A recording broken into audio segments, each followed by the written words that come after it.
But I just wanted to introduce our next speaker. It's our first speaker. He's our keynote speaker for this morning. It's someone who actually I've got huge admiration for. Not only does he run a successful membership business, teaching people how to excel at content marketing, but he also runs an amazing event in Edinburgh every year called CMA Live, which you definitely should go to if you've not been there.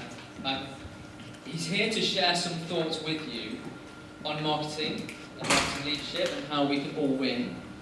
Really pay attention to this because it's important. I'd like to welcome on stage Chris Marr.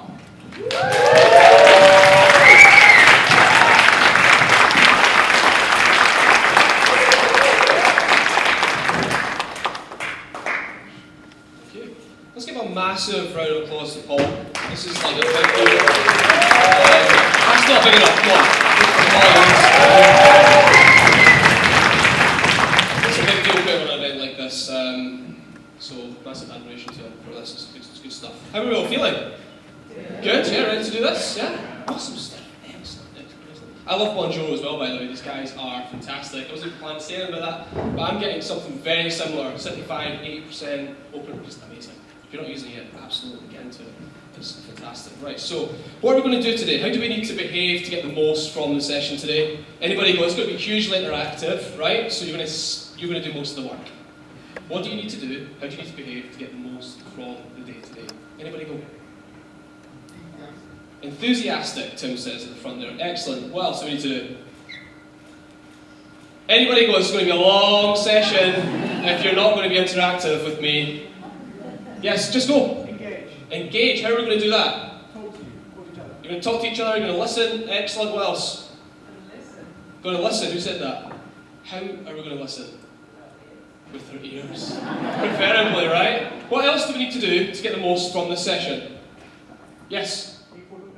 Take photos. You can do that. Yeah, absolutely. What else? Take action. Good. What else?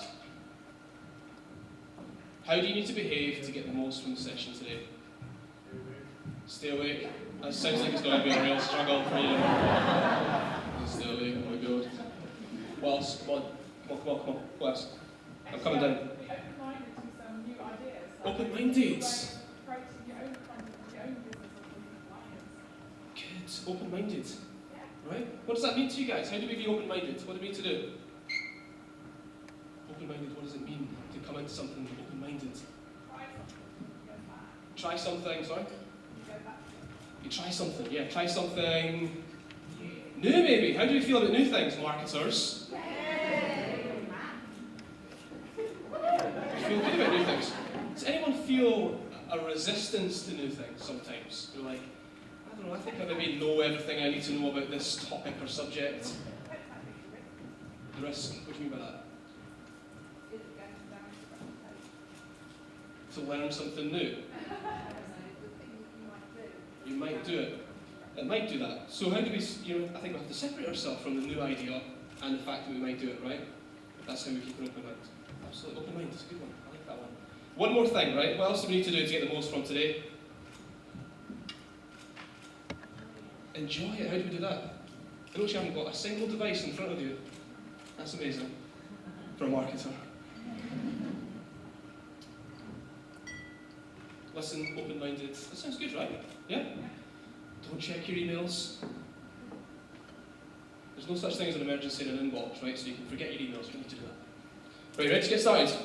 Ready to do this? Yeah? Good. Excellent. What we're doing, I don't know. Let's see. Right, let me ask you a question, right? What is the single most important thing that determines, the single most important factor that determines the content that you need to create to grow your business or your enterprise? Yes? Your audience. Specifically, what's the single most important factor that determines the content that you create to grow your business? Will it give value?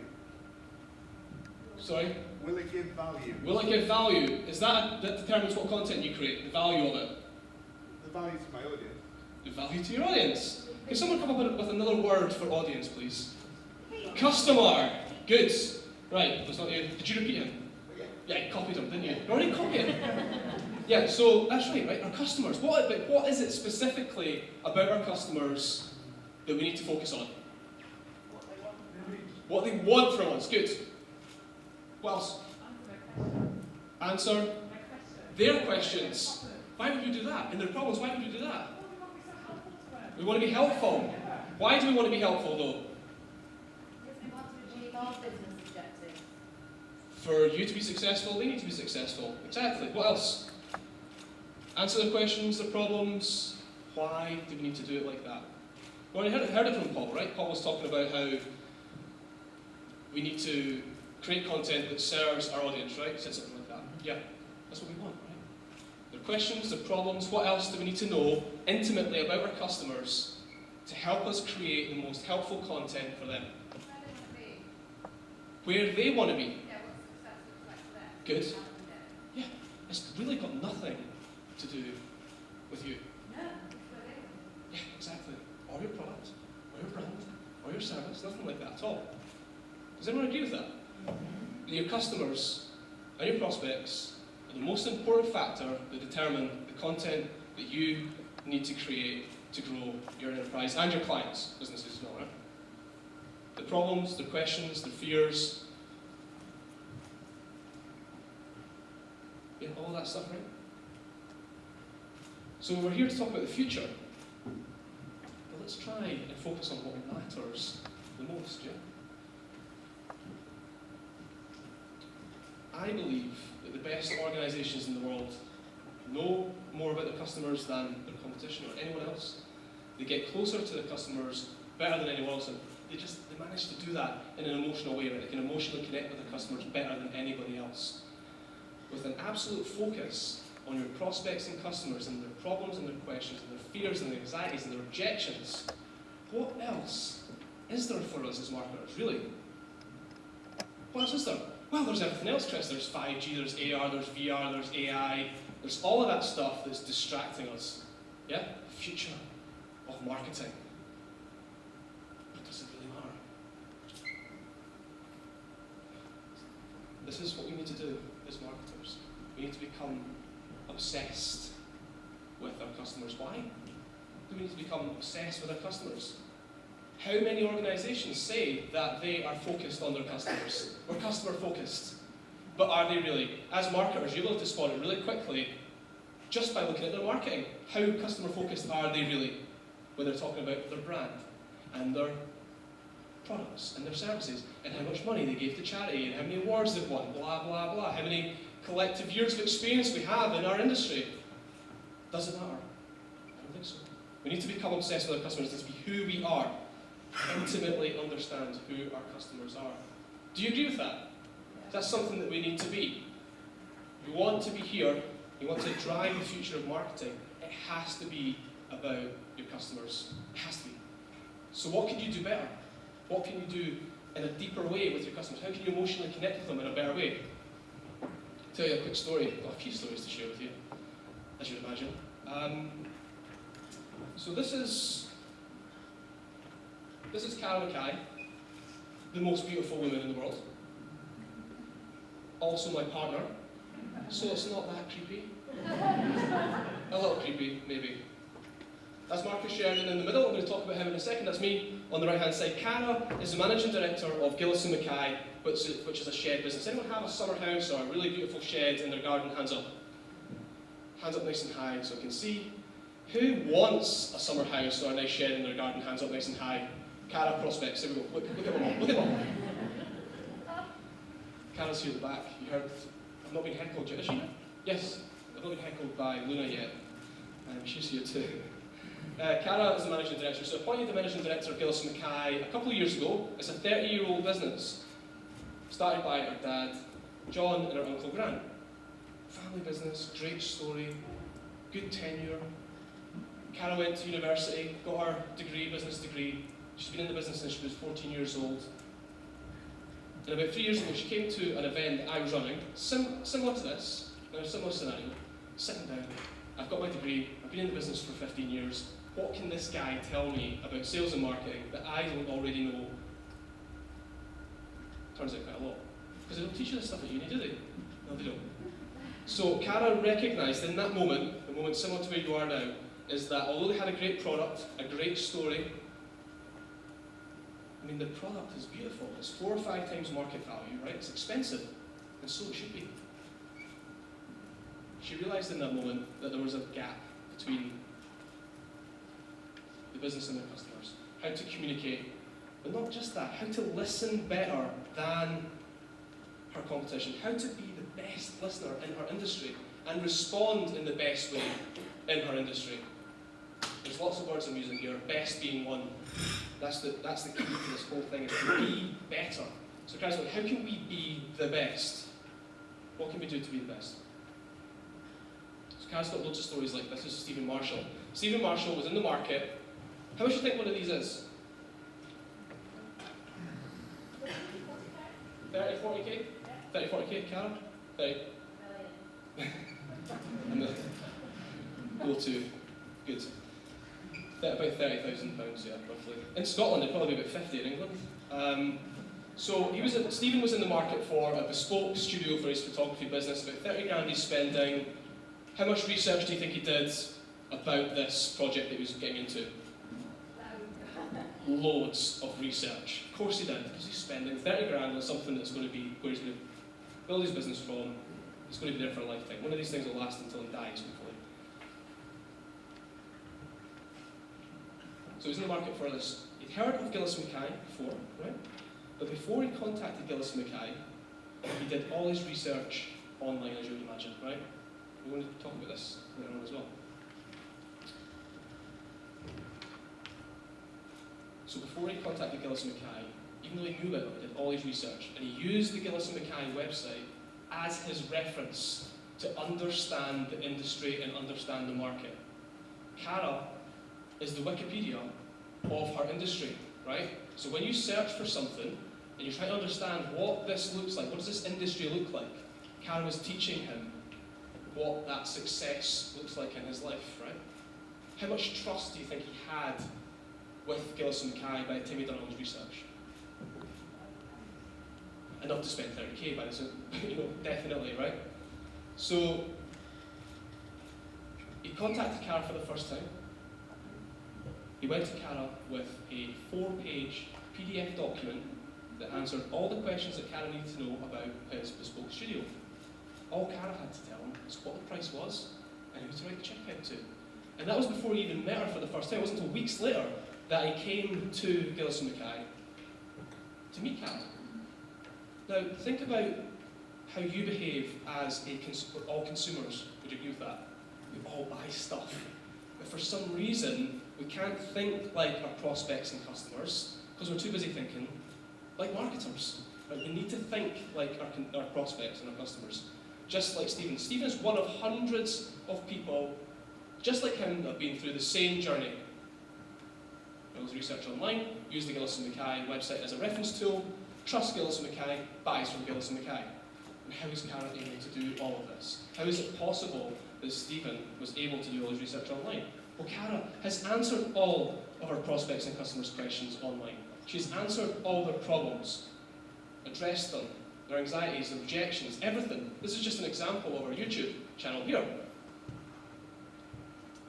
Do not get distracted by this number here when I'm talking to you about sales and marketing. This does not matter. It's here. Cara could have 200 views on here, but she might sell a 30 grand cabin. This is about how do we get the best customers for our business, not about getting hundreds of thousands of views on YouTube. It's not what this talk's all about. Creating content that helps our prospects and customers to make educated and confident buying decisions. What was the key word that Paul used? Begins with a T. Trust. How do we build trust with our prospects and customers? How do we measure trust? How long does it take to build trust? How long does it take to build trust? Nobody knows. We don't know. We can't measure it. We have to do the best we can. The way to build trust is we have to give some trust away first. That's up to us. That's what Cara did.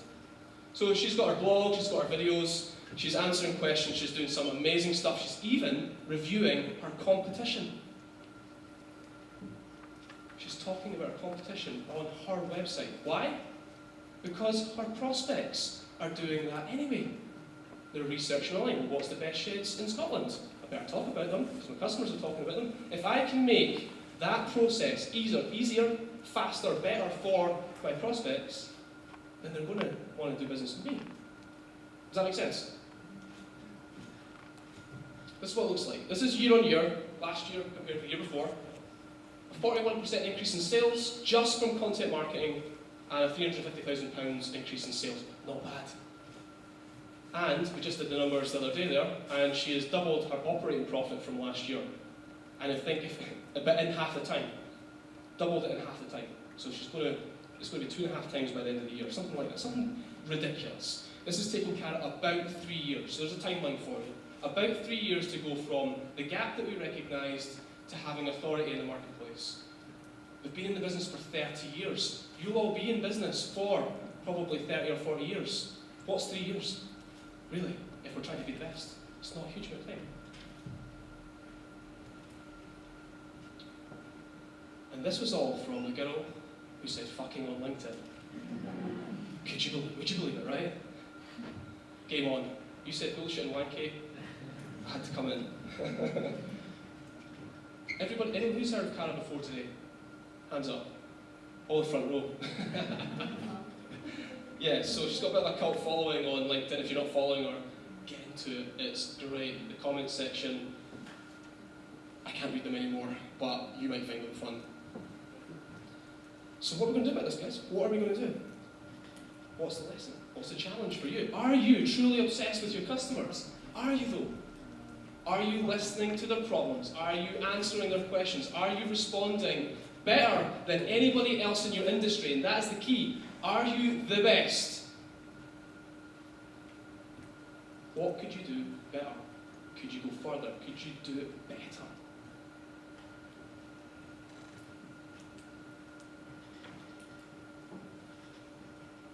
There's always room, right? Is it possible to do more?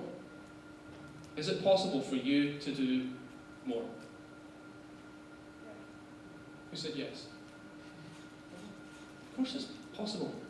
Cara's going to do more as well. She's maybe answered hundreds of questions. How many more have we got? Hundreds more. We've got to listen better than anybody else in our industry. Can we do that? Yes, let's do it. What does this number have to do with how we buy things today? I'm going to come down here and chat with you guys next slide. What does this number here have to do with how we buy things today? Anybody go? Sorry, okay, so I'll be more precise. Put it into a sentence. 70% of, who said mobile? Mobile. So what does this number have to do with how we buy things today? 70% of what is what is what? So when you say mobile, you mean 70% of transactions are mobile first. Okay, maybe. Not the answer I'm looking for though.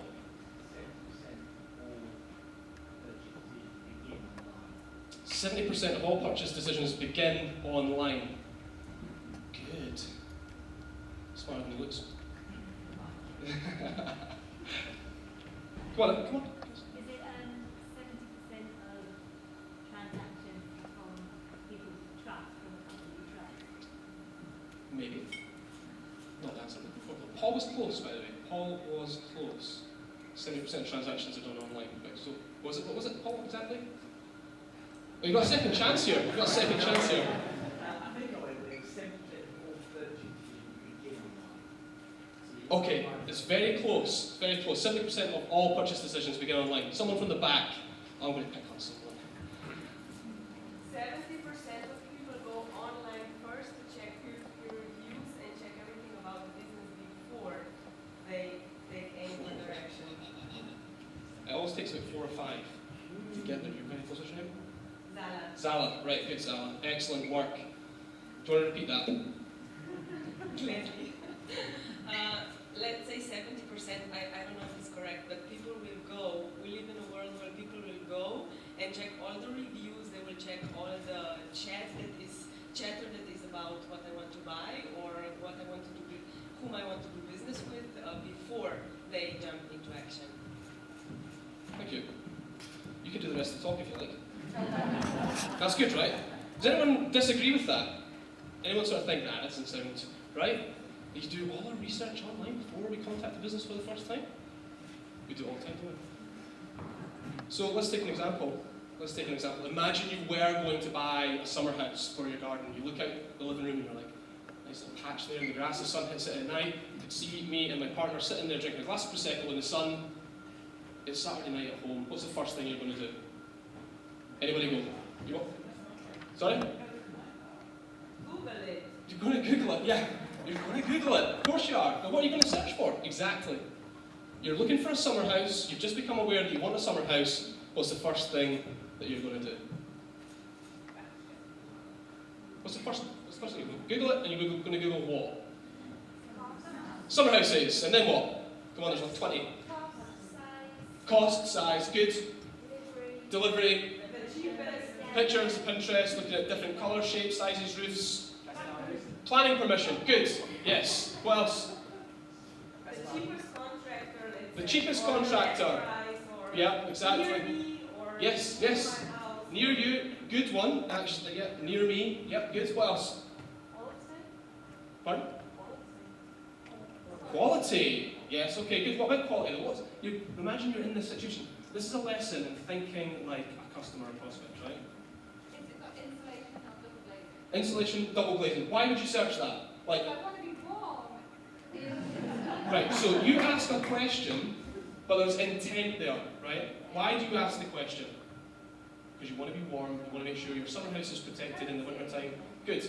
Right, so question is not always what we should be answering. There is a problem or intent that needs to be addressed as well, right? It's how we create the best content in our industry. It's not just understanding the question, but why you've asked the question in the first place. What else?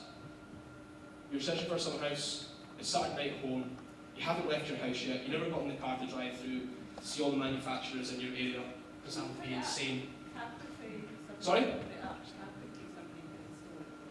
How quickly, how long does it take to assemble, deliver, etc. Yeah, good. Anything else? What else? Reviews. What about reviews, Mark?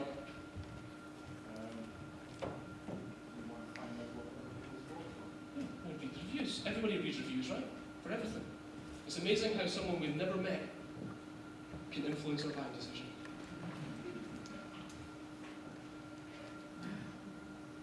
Yes. Customer satisfaction, yes. We're going to look at like reviews, maybe on their website, we're going to third-party reviews, all of that stuff, right? So, what does this number have to do with how we buy things today? It's got everything to do with how we buy things today. And don't be distracted that I gave you a B2C example. Pesky marketers, you. This applies to everything that we buy. It's called the zero moment of truth. You've heard of it before? Anyone heard of the zero moment of truth before? On average, 70% of the buying decision is made online before someone contacts a business for the first time. On average, you're nodding your head there. Did you know the answer? You didn't say. On average, 70% of the buying decision is made online before first contact. Now, the number might be higher or lower in your industry. Like if you're a restaurant or a hotel, what do you think the number is? Higher or lower? Of course it is. You're going to do 100% of your research, right? You're looking for a restaurant in Nottingham, I'm a guest here. I get to their website, I look at the menu, there's no prices, what do? I don't go. Yeah? They don't know. They have no clue. I was even looking for it. Right? Scary thoughts, right? Zero moment of truth, right? So this research was done in 2011. So you think to yourself, well, Chris, is it still relevant today? Well, at the end of last year, Google submitted or released another report. No decision is too small for today's consumers. We'll attempt to read this to you, right? So it's really important. As we look at the search trends that define 2017, one thing becomes clear. We're officially in the era of the research-obsessed consumer. With a smartphone in hand, people can get the answer they need to make the right purchase decision anytime, anywhere. You can see this behaviour clearly in search data. Mobile searches for best and reviews have grown in the past 2 years. I think, well, that's fine, Chris, I'm spending 30 grand on a cabin, or I'm buying a car or a TV. Apparently not, though, because Google says, right? And Google's got all the numbers, all the data about how we search and find and use information to make buying decisions, right?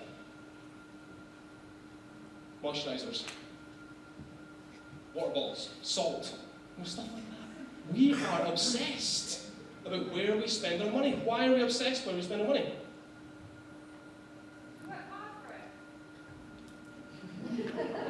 We do. What else? Trying to make wrong decision.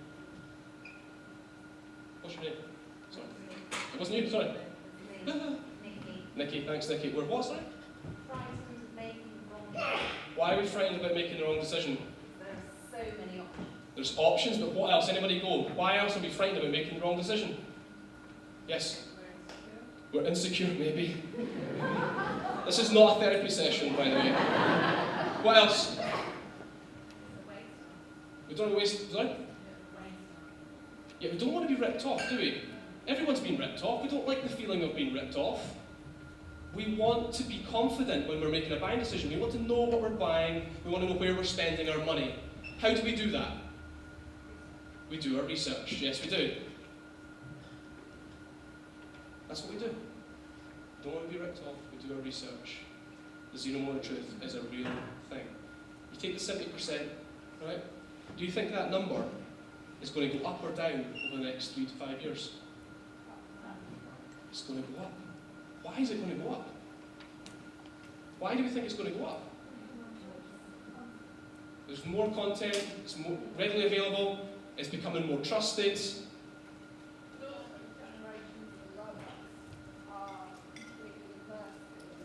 The generations below us are completely immersed in this world, yes.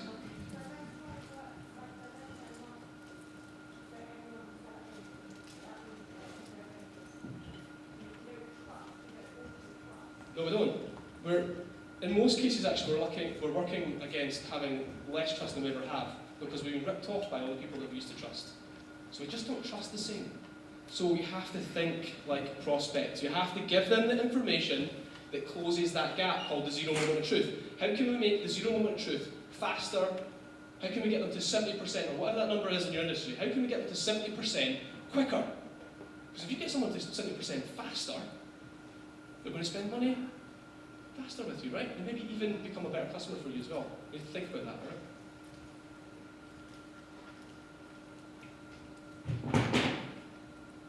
So what does this mean for you and your business? As a marketer, what are you going to do about it? You need to do it better. You need to be the best at it. Yeah?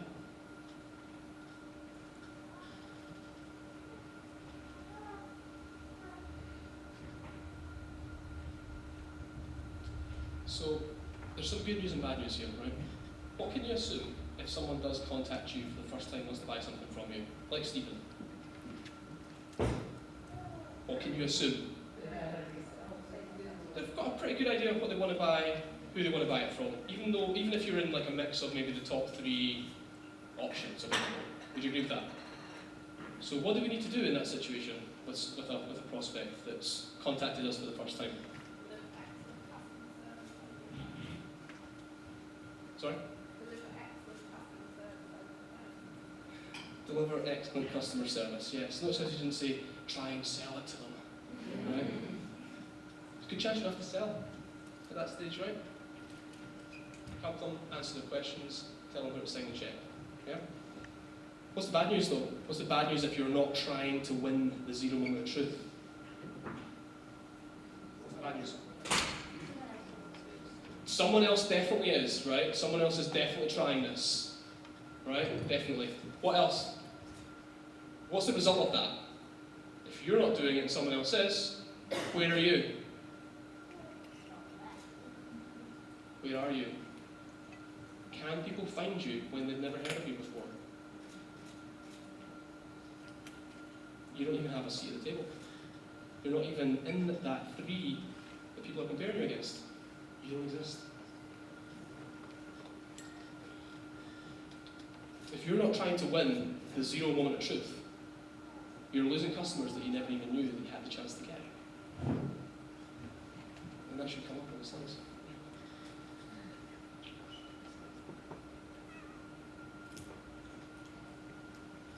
So I'm hoping that you've got some ideas about how you can close that gap, the zero moment of truth. But we are talking about the future of content marketing here. I think we've got a lot of work to do first before we worry about any of that. I'm going to talk to you about this now. I need some extra energy, guys. Can we do it? There we go. Marcus Sheridan, you've heard him before? Hands up if you've heard of Marcus before. Okay, this should all be quite familiar then in that case. because he's a mentor of mine, a really great friend, a dear friend of mine. And Marcus, well, he used to be a pool guy, right? He used to jump in his car every day and sell pools. That's what he did. Became a director of that company, he sold pools, he was very, very good at it. But he'd spend 11 or 12 hours a day driving around selling pools to people. Now, they sell pools from Virginia, Richmond, Virginia in the States. Obviously, it's not in the UK. In-ground outdoor pools. So, in 2008, what happened? It was crash. Specifically, though, what happened in America, the housing market collapsed, right? How do people buy pools, do you think, in the States? It's a mortgage, right? They offset it against the home. Housing market crashed. Marcus Sheridan. A really scary time for people like him and those types of businesses.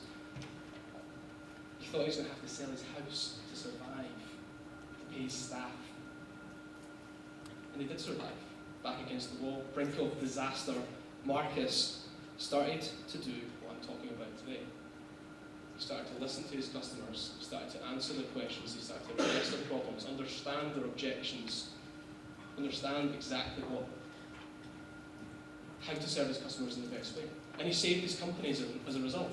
It's still one of the highest traffic websites in his industry today. 10 years on. So you get to skip 10 years of learning today, right? Because that was 10 years ago, which is pretty awesome. So Marcus now, he's a silent partner with that company. He started a marketing agency to teach people how to do what he did for his company. B2B, B2C, charities, government organisations, everybody is doing this. Because it works, it makes sense. Sold his company to a larger agency, and now he speaks all over the world, teaching people about his philosophy, methodology to win the game. Now, his book's called They Ask You Answer. Anyone read it? Hands up if you've read They Ask You Answer. Good. The Zero Moment Truth is in that book. Did you really read it? Right? I know we read all the books, but did you read this one? Properly. They ask you answer. So this is a philosophy, right?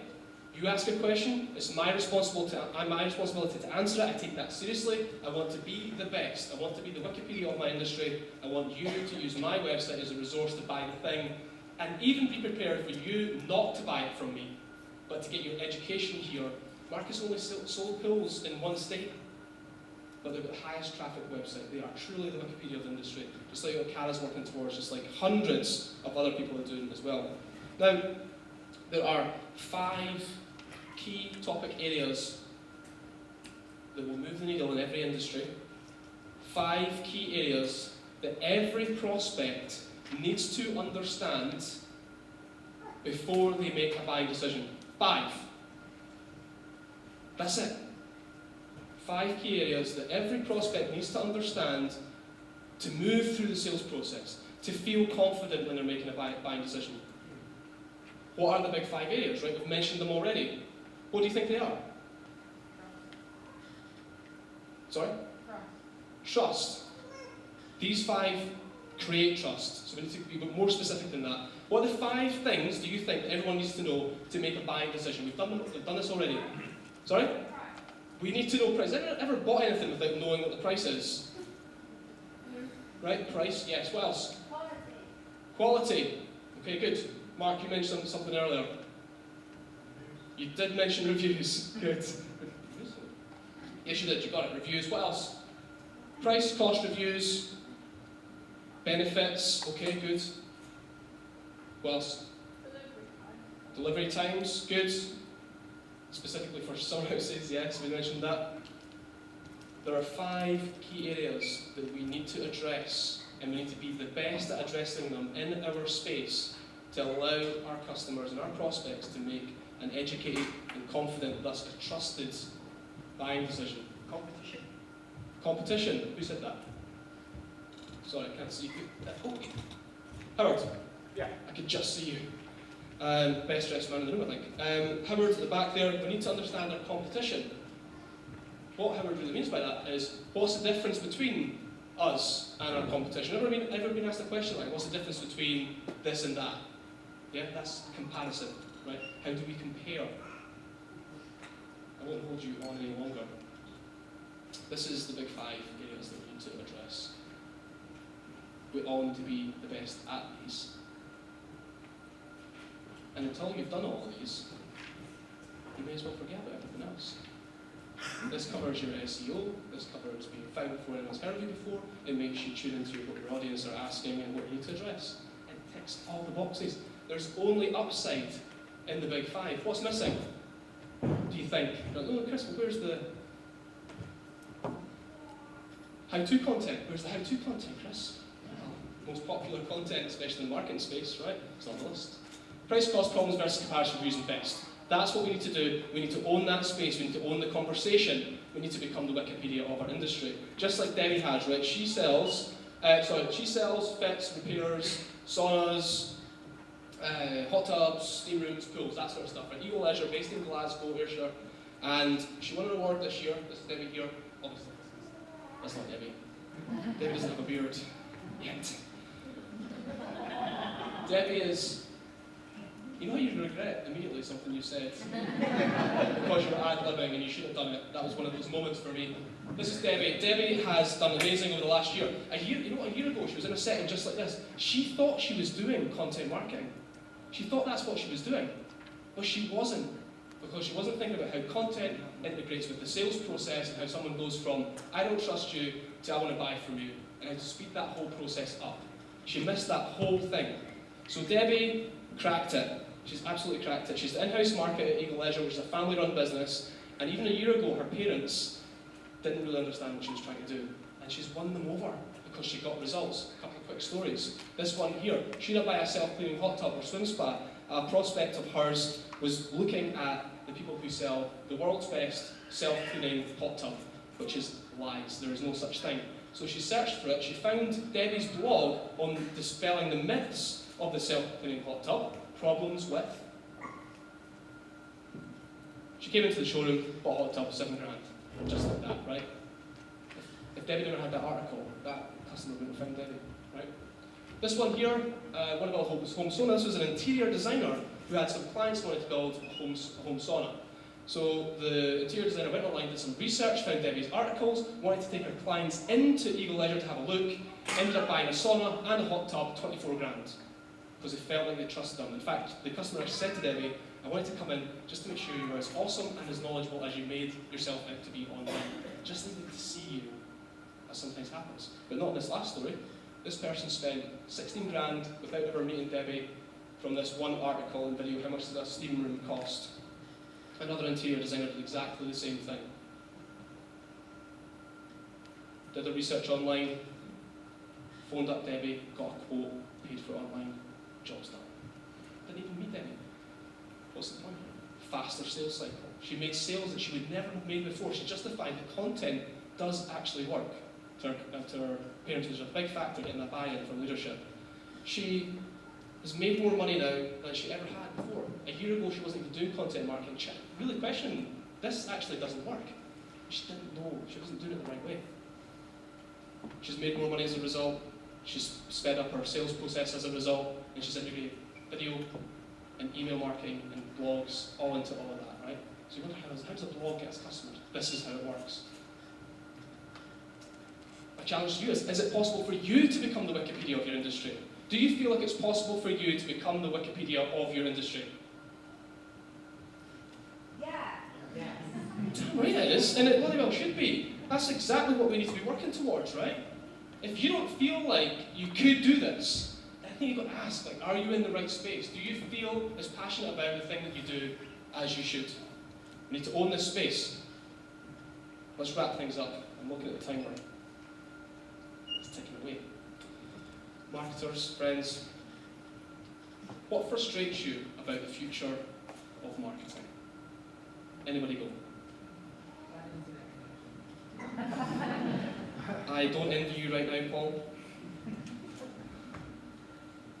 At least the toilets are working, I think. What frustrates you about the future of marketing? The unknown. Who said that? Hands up. Unknown, right, good. The unknown. We don't know. What else frustrates us about the future? The get obsessed.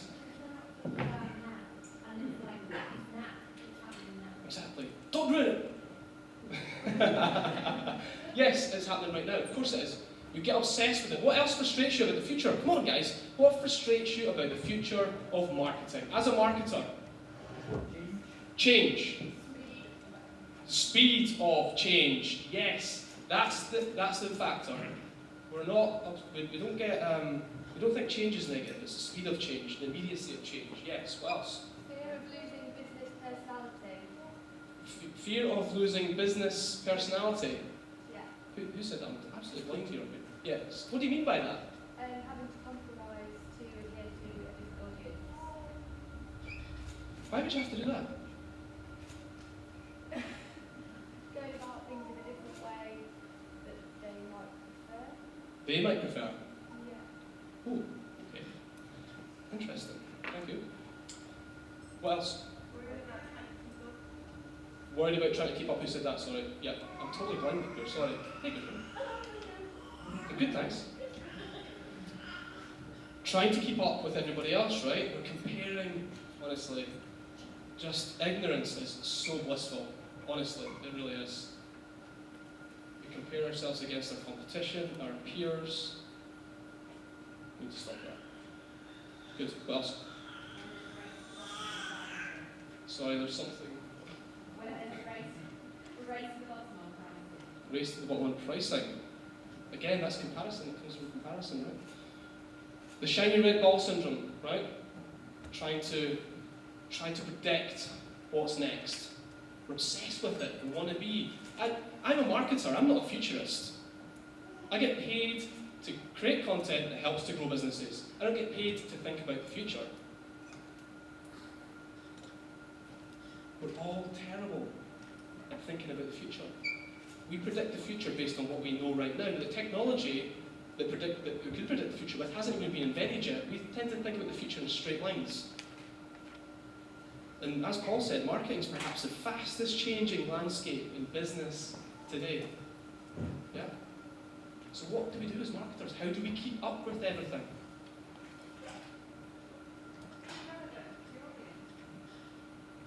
Yeah. That's exactly it. Yeah. It's funny, when new technology is introduced to us, right? It looks impossible and sometimes ridiculous. And then we painfully adopt it, and then we can't live without it. Right? That's what happens. I love this quote from Kevin Kelly, which Joel shared with me a couple of years ago. The future happens slowly, and then all at once.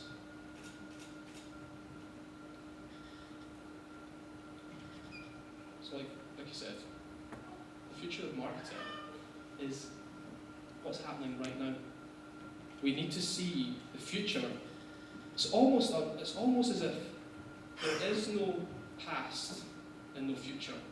There's just the present day changing continually.